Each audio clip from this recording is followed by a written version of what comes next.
Back in the early to mid 70s when I got rolling, there was a big demand for handmade pottery, it seemed.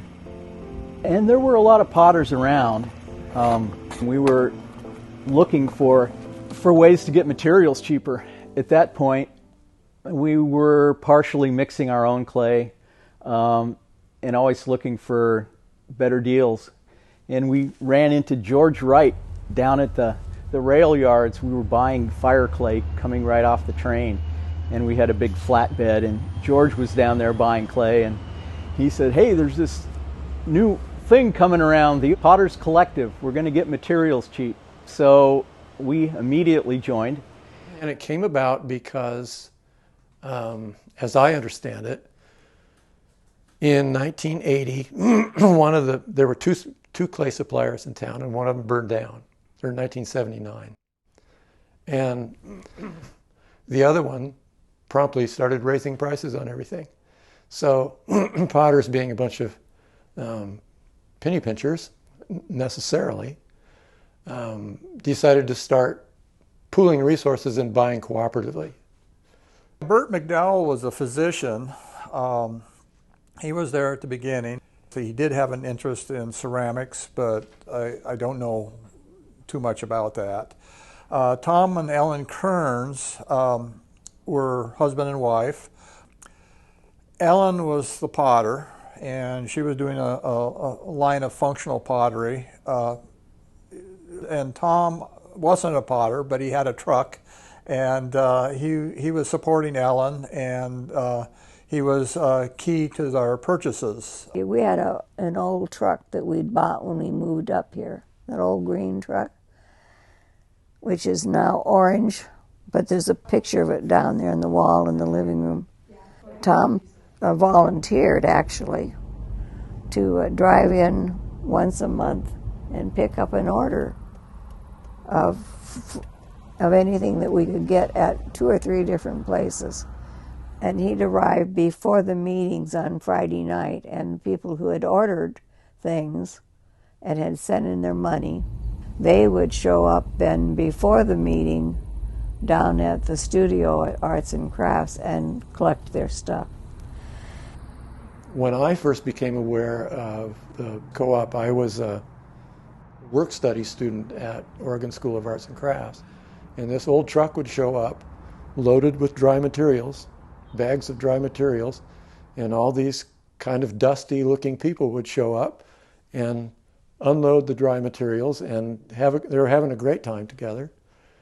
And I was fascinated by it. And when I found out, asking them, "What is this? Who are you?"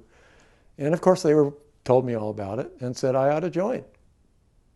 So there was a meeting that night, because that's the reason that the truck was there. So I went up to the meeting, and I had my checkbook in my pocket. And when I handed my check to the person that was taking checks, she said, "So what committee would you like to be on?" And I said, "Well, what do you got?" And she gave me a whole list of things. And one of them, she said, the co-op was trying to establish a spring sale. And I said, "Well, okay, I'll be on that committee." We wanted to be a cooperative where everyone who was members, you just didn't join with your money and then take advantage of what was available. As a cooperative, you were expected to do something in the organization to make it work, make it go, have a job of some sort, be on a committee.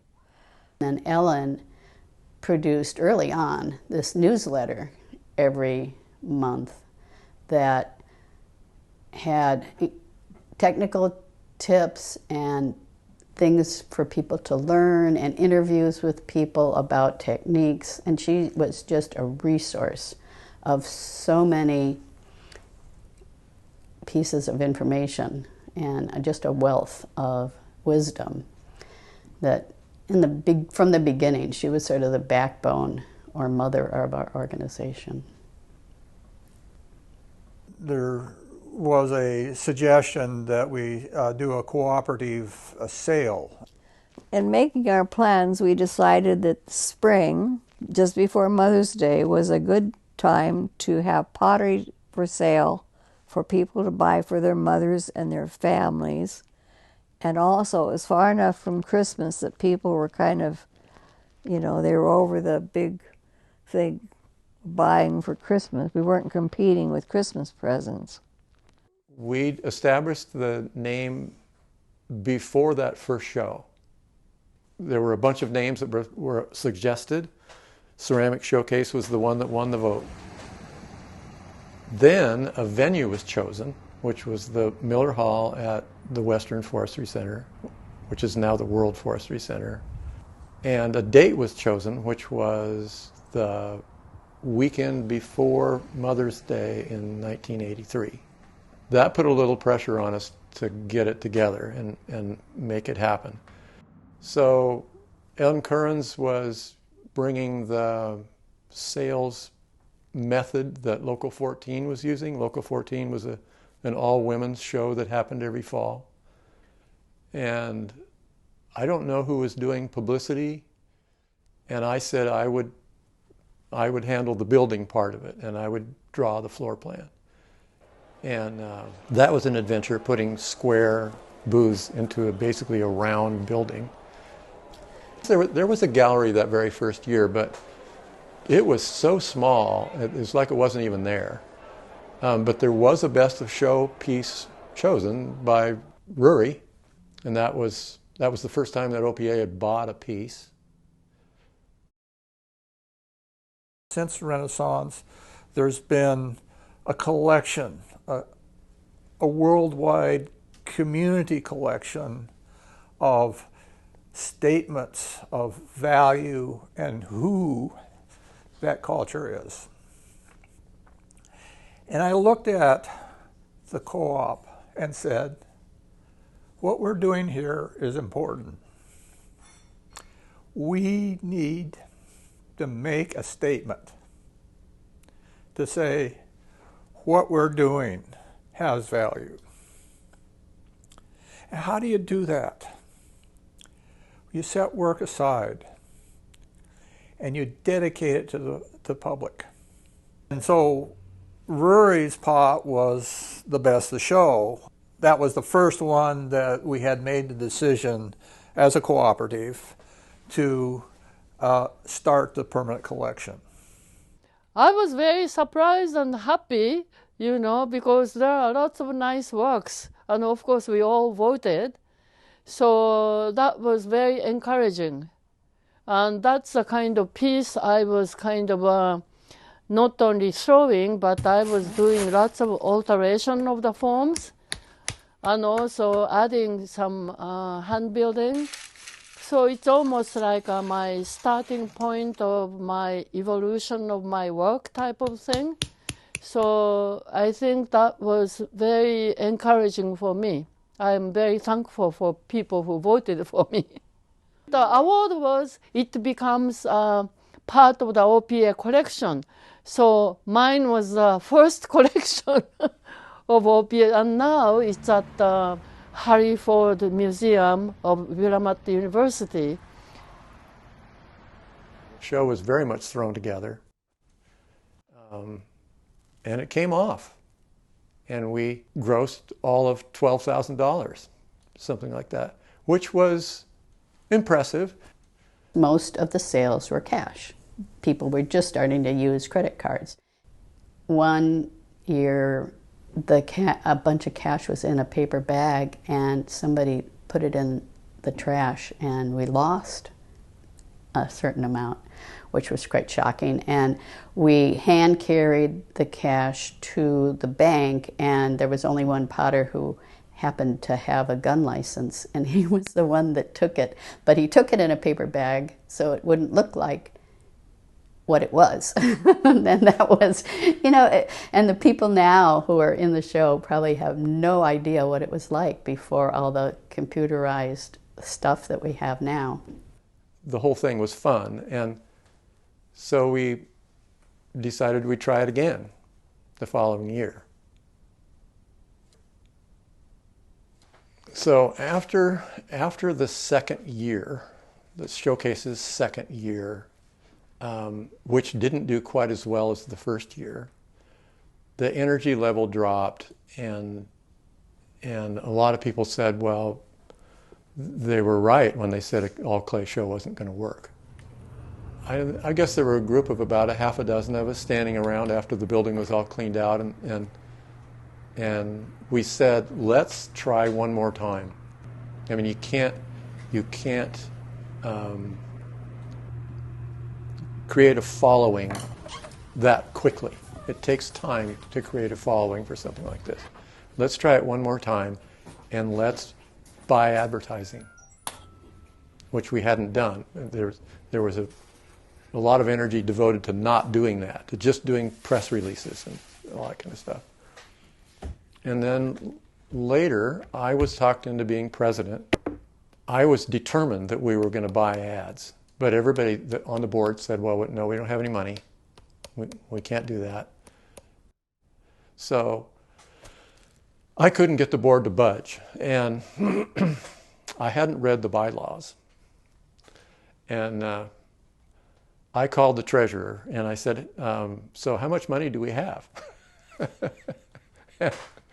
And he gave me a number, which I think was $3,000, and I said, well, I want to use that money to buy ads.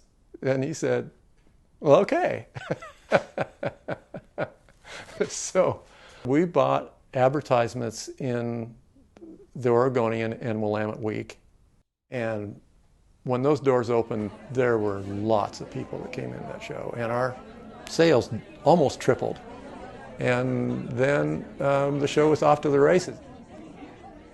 In the early days, the big challenge that came up that we didn't expect is when the show became profitable, lots of people wanted to be in it.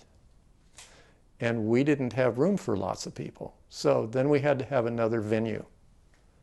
I do recall being the committee for moving. I did a search, looked at a lot of different locations that we might go to, but I did stumble across what's known as Montgomery Park. It looked to me like that could accommodate the growth of the co-op. And then we ended up moving to the Oregon Convention Center, which was pretty new at that time, and we've been there ever since. As the show got bigger in the hall that we were in at the convention center, it became clear that there were more people who wanted to be in the show that could be in the show. And we realized also that there were a lot of jobs that needed to be filled, and there were people who weren't stepping up and doing their fair share. They were just sort of riding on the energy of the people who were active. And we came up with the point system, and it's evolved over time. But basically, the more you do and the longer you've done it, the more points you get. So how do you spend these points? And the only thing we have of value is the show and where you are in the show. And so it was decided as part of the points plan that the people with the highest points would pick first. And then we'd just go down the line from the people with the highest points, and the people who are just starting wouldn't have very many points, so they'd take what was left. That solved an awful lot of the problems about who got in the show and who didn't. The booth picking meeting happens in March. It's a potluck and a general meeting as well. The way it works is the building chair creates a giant map Of the floor plan with each individual booth coded and numbered. And the person who does the talking calls the top points person, and that person goes up. This is Janet. I'm talking to you, Charlie. What booth do you want? Charlie would like booth 74. And then they write their name on the map, and then they just proceed down the list. And if you aren't able to come, you call somebody up ahead of time and you have them pick for you with your preference. And it's a very social event because the only time you need to be paying attention is when your number gets close to coming up, and then you kind of cluster around and you're watching, and the map's there, and you have, your list of, this is my first choice, second choice, third choice, fourth choice. I mean, you watch. So what you do is pick the best spot that you think is out there when your number's called, and it works. One of our main nonprofit goals is to be in as many schools and community events as possible where kids and adults can learn the wonders of clay. I find that I can carve fairly deep into this wall. Somewhere along the line, we put in the demonstration area, which became a real draw for showcase attendees, and always a great point of interest to see somebody actually working and creating something. I was always on the demo stage part. That was what I sort of ended up on. And there was a committee, and they would decide who would be there, and then they tried to mix it up. There'd always be somebody throwing, there'd be somebody doing hand building. They made sure it was a wide group of techniques for people and what they did. So it was very educational, well run, I thought. Education is great. More people who know what clay's about and how to work with clay. I mean, you're educating your customer base, which is always good, and you're educating the next crop of potters. And the high school gallery is a great example of that. I mean, what a great opportunity for high school artists to have a place to show their work and be recognized for it.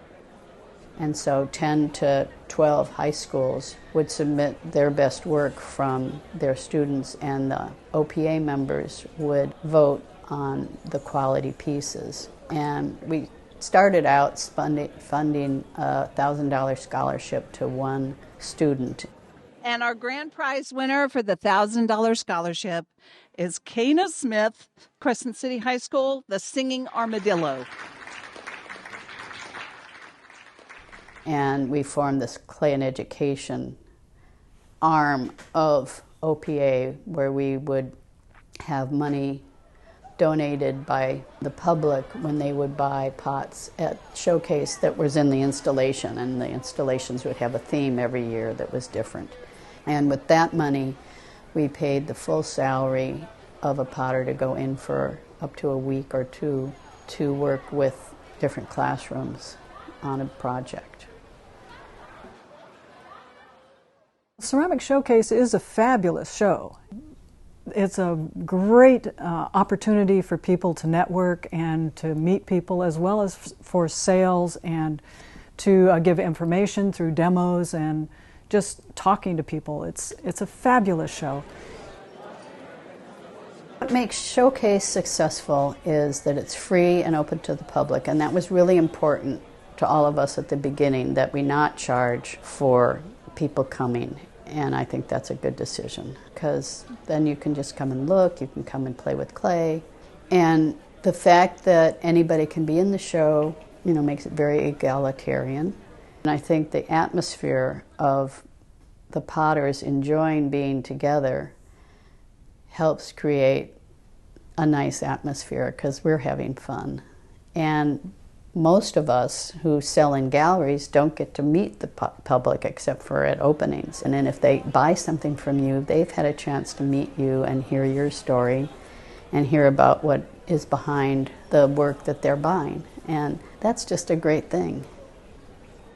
So initially, OPA went from a fairly small group of people looking to get the best deal on materials to a big organization that mostly was fueled by the prospect of getting into Showcase, having another sales event that was close and local and at a good time of the year. I think if they can maintain their viability, continue to attract new members, primarily with OPA, that makes Showcase a more viable prospect every year. The hardest part of Showcase is getting enough people who will step up and help out. And in our world today, so much is online. You don't have to be intimately involved with an organization to function. So it's great when people can make that happen.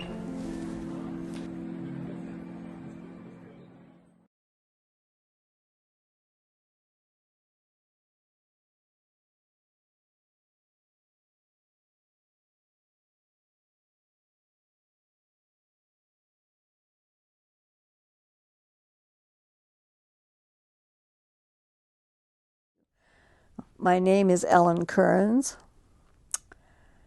I'm 90 years old. I was one of the 3 founders.